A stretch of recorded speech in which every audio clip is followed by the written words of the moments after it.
নমস্কার বন্ধুরা, welcome back to my channel. কেমন আছেন সবাই? নিশ্চয়ই সবাই খুব ভালো আছেন।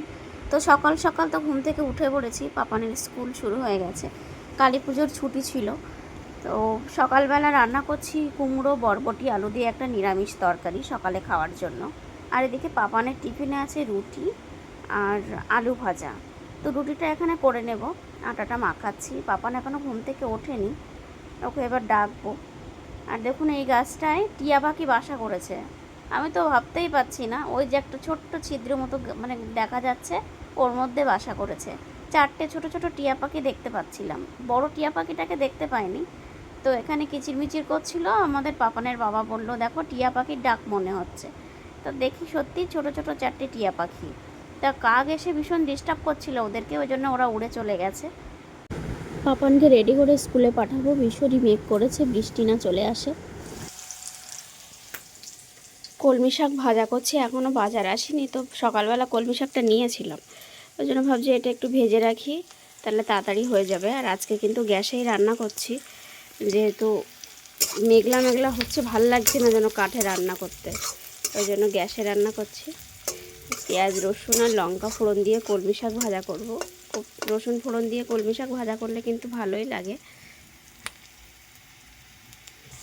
আর দেখি বাজার কি নিয়ে আসে, তাই হিসাবে মানে মাছ আছে, ট্যাংরা মাছ, ফ্রিজে ট্যাংরা মাছ ছিল।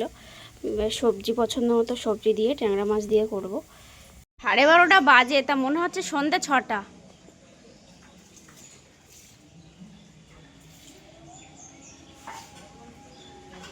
দেখো পুরো অন্ধকার করে আসছে, এইদিকে মেঘ করেছে।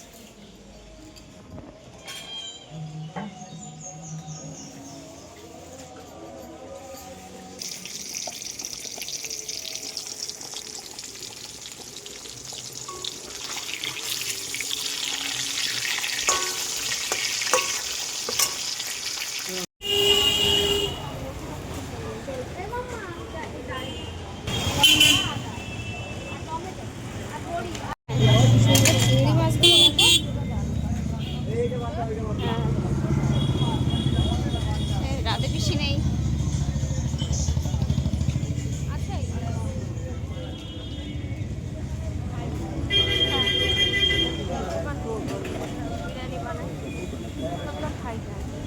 এখানে সম্পূর্ণ তোমার চিকেন, সম্পূর্ণ চিকেন, মাটন নেই। ওই বিফ। হ্যাঁ, আমরা যে দিদির কাছ থেকে শাড়ি নেই, সেই দিদির বাড়িতে চলে এসেছিলাম শাড়ি কিনতে। তা শাড়িটা আমাদের নিজেদের জন্য না, আমরা শাড়ি নিয়েছিলাম, সেই কিছু টাকা বাকি আছে, সেটাও দেবো। আর আমার ছোটো ননদের শাশুড়ি মারা গিয়েছে, তো বাৎসরিক ক্রিয়া করবে, তাই আমাদের বাড়ি থেকে তো শাড়ি দিতে হয়, তার জন্য শাড়ি নিতে এসেছি। সুতি শাড়িই নেব।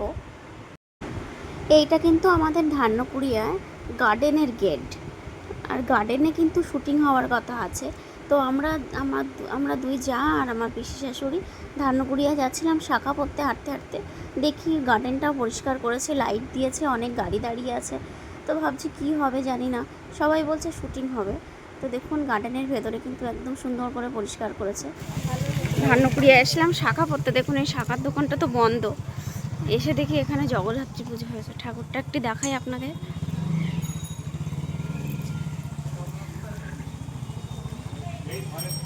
পাশেই কিন্তু রাজবাড়ি, ঠাকুর মার মুখটা খুব সুন্দর হয়েছে। দেখুন জগদ্ধাত্রী ঠাকুরের মুখটা কিন্তু খুবই সুন্দর, একদম গোলগাল।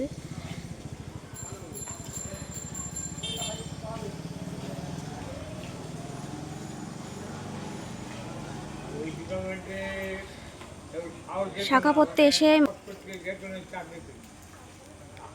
ভালো লাগছে দেখতে। হ্যাঁ, আর এটা আমাদের ধান্যকুড়িয়ার রাজবাড়ি। দেখুন ধান্যকুড়িয়া এসেছিলাম শাখা পড়তে, আমাদের বাড়ি থেকে বেশি দূর না, তা গেটটা বন্ধ, তালা দেওয়া আছে। দেখুন এটা আমাদের ধান্যকুড়িয়া রাজবাড়ি, এখানে অনেক সিনেমার শুটিং হয়। আমাদের বাড়ি থেকে ওই 15-20 মিনিটের পথ, মানে গাড়িতে আসলে 15-20 মিনিট লাগে, আর যদি হেঁটে আসো তাহলে আধা ঘন্টার মধ্যেই আসা যায়। দেখুন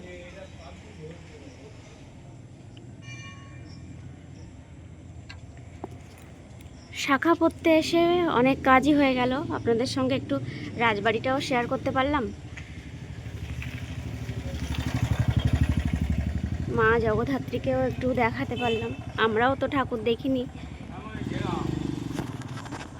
আসলে কত ভালো হতো বলো। হ্যাঁ, বারবার ও শুধু দেখতে আমাকে পারতো, বলছিল। ঠাকুরটা দেখতে পারতো। হ্যাঁ, ঠাকুরটা শুধু মায়ের বলছে, মা মুখটা দেখো আমাকে কি সুন্দর। সুন্দর। শাখা পড়তে এসে মানে মায়ের দর্শনও হয়ে গেল।